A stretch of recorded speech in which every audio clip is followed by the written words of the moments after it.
Assalamualaikum warahmatullahi wabarakatuh. Perkenalkan, saya Dea Nabila. Saya akan membahas sistem tubuh yang terbagi menjadi 10 pembahasan. Pembahasan yang pertama yaitu sistem persyarafan. Sistem persyarafan berpusat di otak. Secara struktural, sistem saraf terbagi menjadi dua. Yang pertama adalah sistem saraf pusat yang terdiri dari otak dan spinal cord atau disebut juga dengan sumsum tulang belakang. Yang kedua, sistem saraf tepi yang tersusun dari saraf kronial, saraf yang tersusun dari otak dan saraf spinal, saraf yang keluar dari sumsum tulang belakang. Fungsional sistem saraf ada dua, yaitu saraf terbagi dua, saraf sensorik atau disebut juga dengan aferen dan motorik disebut juga dengan saraf eferen. Fungsi bagian otak yang pertama, cerebrum atau otak besar merupakan pusat pengaturan semua kegiatan organ-organ tubuh manusia. Dan yang kedua, otak depan terdapat talamus dan hipotalamus. Dan yang ketiga ada otak tengah sebagai pengendali keseimbangan tubuh manusia. Yang keempat ada otak kecil. Otak kecil sebagai pengatur keseimbangan tubuh. Yang kelima ada medula atau medula oblongata atau sumsum tulang belakang sebagai pengantar impuls dari sumsum tulang belakang. Nah, adapun lobus yang terdapat di dalam otak. Yang pertama ada lobus frontal, lobus parietal, lobus temporal, dan lobus occipital. Kemudian kita masuk ke pembahasan nomor 2, yaitu sistem endokrin.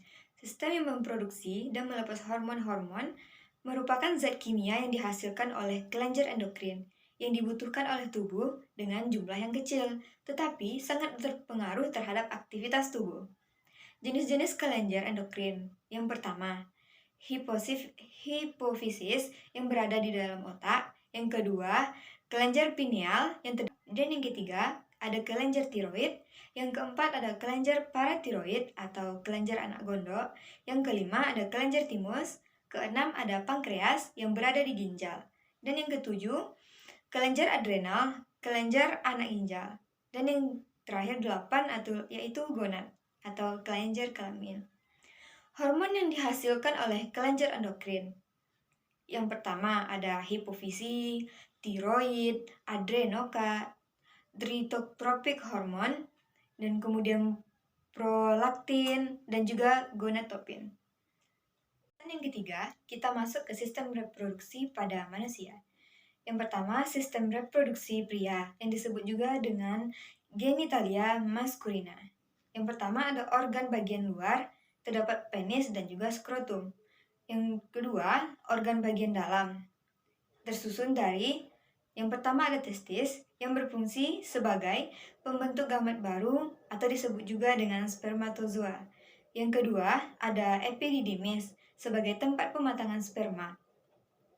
Kemudian yang ketiga ada ductus deferens atau vas deferens, saluran untuk mengalirkan spermatozoa. Yang keempat terdapat vesikula seminalis merupakan kelenjar yang berfungsi untuk menghasilkan nutrisi bagi sperma. Yang kelima terdapat kelenjar prostat untuk menghasilkan hormon yang sifatnya basah. Kemudian, organ reproduksi wanita yang disebut juga dengan genitalia feminina. Organ bagian luarnya terdapat labio mayor, labio minus, dan juga klitoris. Kemudian di organ bagian dalam terdapat yang bagian pertama adalah uterus atau rahim. Bagian dalam uterus terdapat 3 lapisan. Yang pertama adalah lapisan endotrium, myometrium, dan lapisan periterium. Kemudian yang kedua ada ovarium atau kantung telur. Yang ketiga dapat tuba fallopi. Yang keempat vagina yang bersifat elastis, tempat jalan keluarnya menstruasi dan juga melahirkan. Kemudian kita masuk ke dalam pembahasan yang keempat, yaitu sistem perkemihan. Sistem perkemihan merupakan organ vital.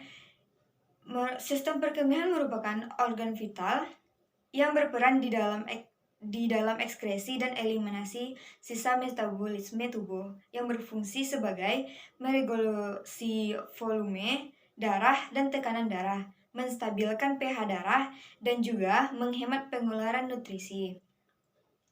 Kemudian, organ yang mendukung sistem perkemihan diantaranya. Yang pertama, terdapat ginjal. Ginjal merupakan sepasang organ tubuh untuk menyaring kotoran dari dalam darah. Ginjal mencerna tertumpuknya racun-racun di dalam tubuh. Yang kedua terdapat ureter. Ureter merupakan dua saluran berupa pipa kecil yang berada di dalam tubuh manusia. Yang ketiga, ada kandung kemih yang merupakan kantung berongga yang berfungsi untuk menampung air seni. Dan yang keempat ada uretra. Uretra itu adalah saluran pengeluaran urin dari dalam tubuh. Panjang uretra pria dewasa antara 23 sampai 25 cm, sedangkan pada wanita sekitar 3 sampai 5 cm.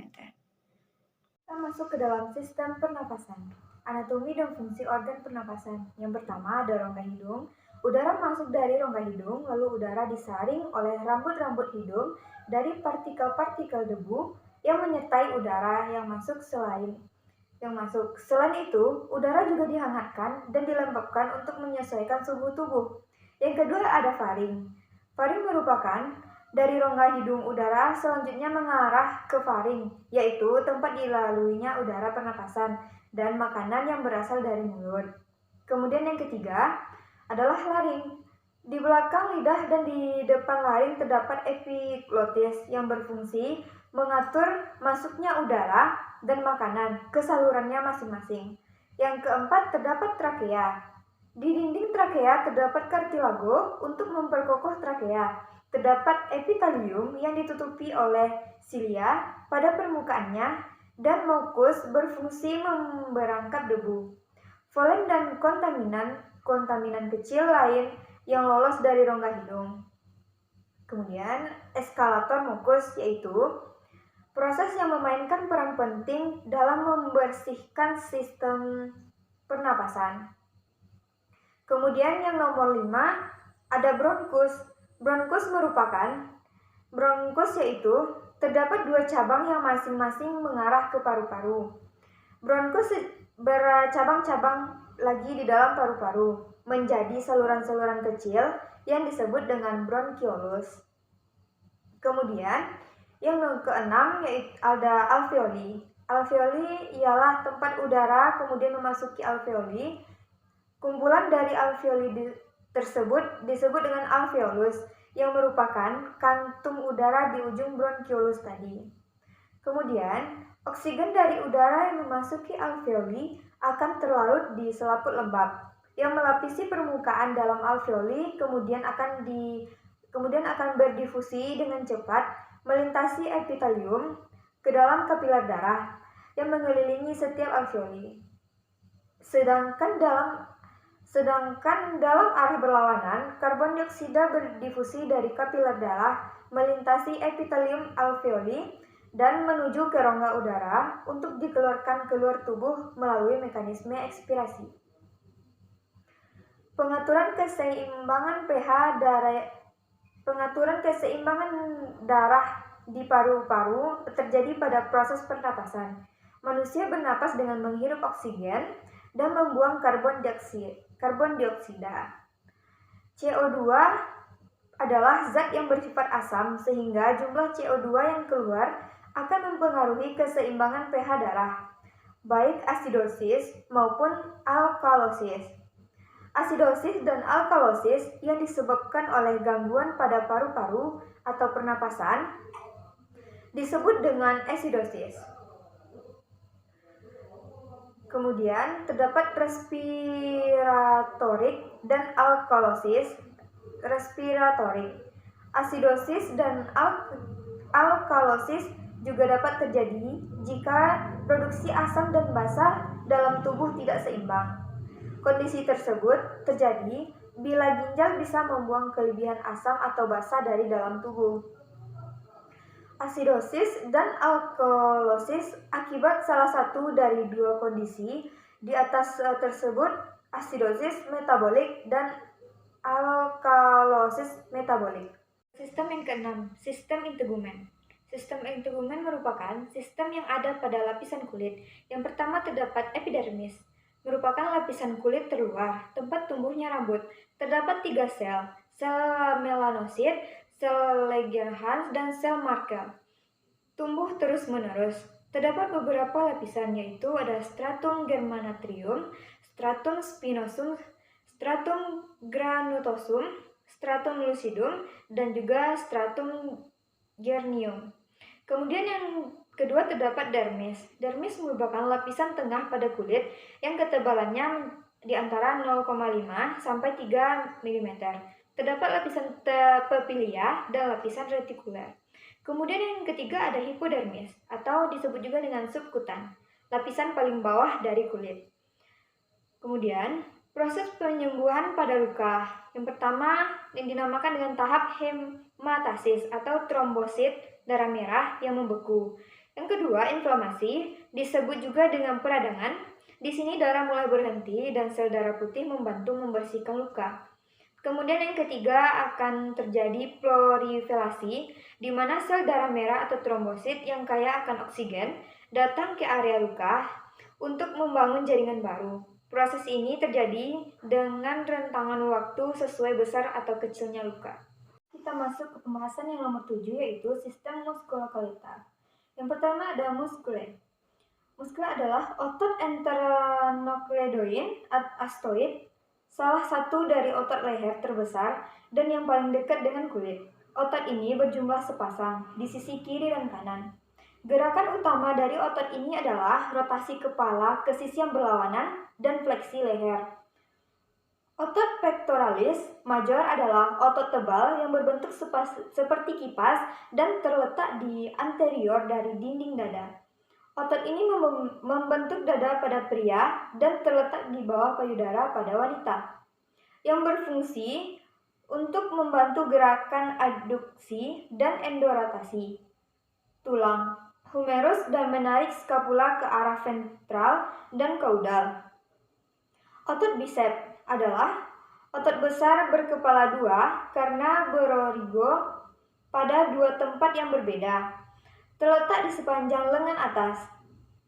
Dua tersebut adalah caput logum atau yang panjang, caput brevis yang pendek. Otot brachioradialis merupakan otot yang pola nyari finger point dari siku dan ke arah atas pergelangan tangan. Ini dapat terjadi jika menjadi terlalu aktif, kencang, dan tidak berfungsi. Yang disebut mialgia brachioradialis juga dikenal sebagai titik pemicu dari brachioradialis atau simpul otot.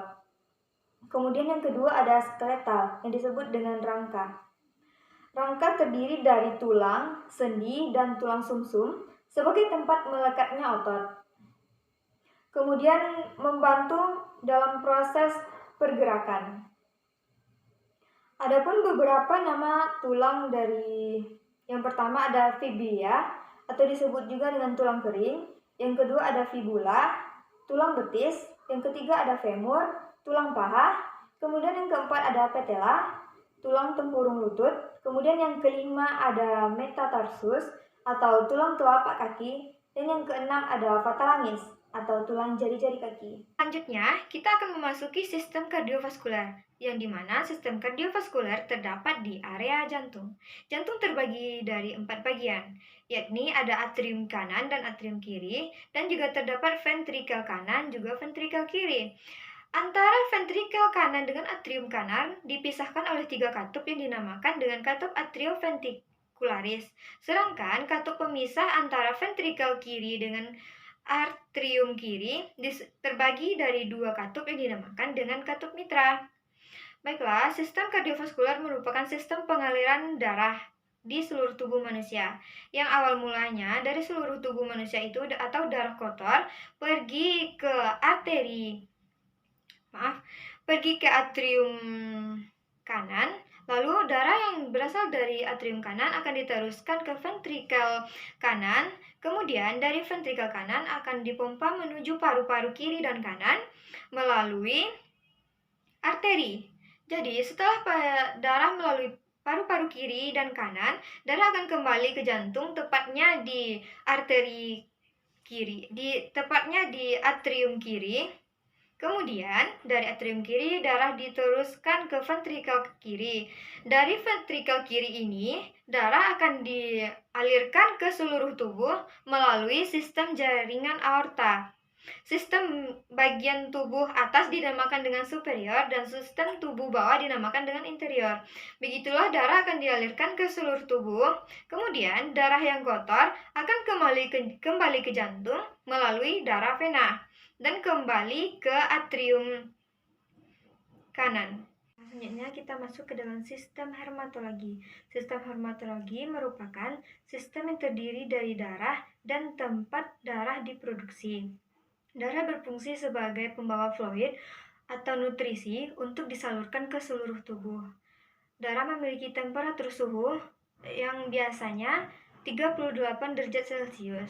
Adapun darah berfungsi sebagai penghantar oksigen ke seluruh tubuh, pembentukan gen, pembekuan darah, serta pengendalian atas sistem tubuh manusia. Darah memiliki beberapa komponen. Di antaranya yaitu sel darah merah disebut juga dengan eritrosit, merupakan sel darah merah yang sebagai pembawa oksigen. Kemudian ada leukosit yang disebut dengan sel darah putih, merupakan sistem imun pada tubuh yang berfungsi untuk memakan bakteri yang masuk ke dalam tubuh. Kemudian ada plasma darah. Plasma darah itu merupakan sebagai pengangkut darah ke seluruh tubuh. Kemudian yang terakhir ada trombosit. Trombosit itu sebagai pembekuan darah ketika terjadi luka. Trombosit akan pergi ke area luka dan melakukan pemberhentian darah sehingga darah tidak akan mengalir dan kemudian darah akan menumbuhkan jaringan baru di luka tersebut sehingga lama-kelamaan dengan kurun waktu tertentu luka tersebut akan sembuh. Masuk ke pembahasan yang terakhir, yaitu sistem pencernaan. Sistem pencernaan merupakan jaringan atau organ tubuh manusia yang bekerja sebagai sistem pencernaan makanan. Sistem pencernaan terbagi dua. Yang pertama secara kimia. Secara kimia merupakan di mana terjadinya proses perubahan makanan kompleks menjadi sederhana. Kemudian yang kedua secara mekanik, yaitu proses penghalusan makanan yang terjadi pada mulut dan juga terjadi pada lambung. Adapun organ pencernaan meliputi yang pertama ada mulut. Di dalam mulut terdapat gigi dan juga lidah. Gigi sebagai sistem penghancur makanan, sedangkan lidah sebagai indera perasa. Dan yang kedua itu ada eksofagus. Eksofagus merupakan saluran makanan menuju ke ventriculus. Yang ketiga terdapat ventriculus. Ventriculus merupakan tempat terjadinya proses pencernaan. Dia ada terbagi tiga. Kemudian yang nomor 4 terdapat usus halus. Usus halus di mana proses pencernaan yang terjadi di usus halus ialah penyerapan sari makanan. Usus halus merupakan sistem pencernaan yang paling panjang.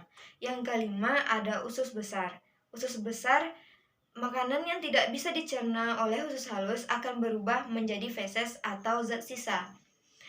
Kemudian yang terakhir yang keenam ada anus. Anus merupakan tempat pembuangan zat sisa manusia atau feses tadi yang keluar dari tubuh manusia. Kemudian ada juga kelenjar pencernaan. Ada 3. Yang pertama ada kelenjar lidah yang berfungsi sebagai penghasil air ludah dari enzim untuk membantu proses penghancur makanan yang terjadi di dalam mulut. Yang kedua ada liver atau hati yang berfungsi sebagai mengubah provitamin A menjadi vitamin A.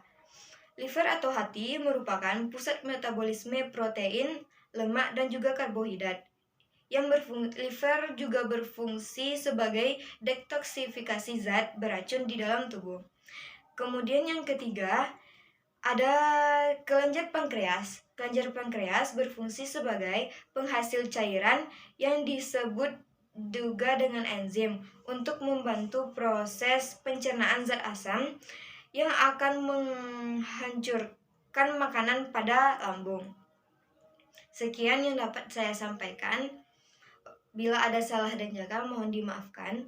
Wabillahi taufiq wal hidayah. Wassalamualaikum warahmatullahi wabarakatuh.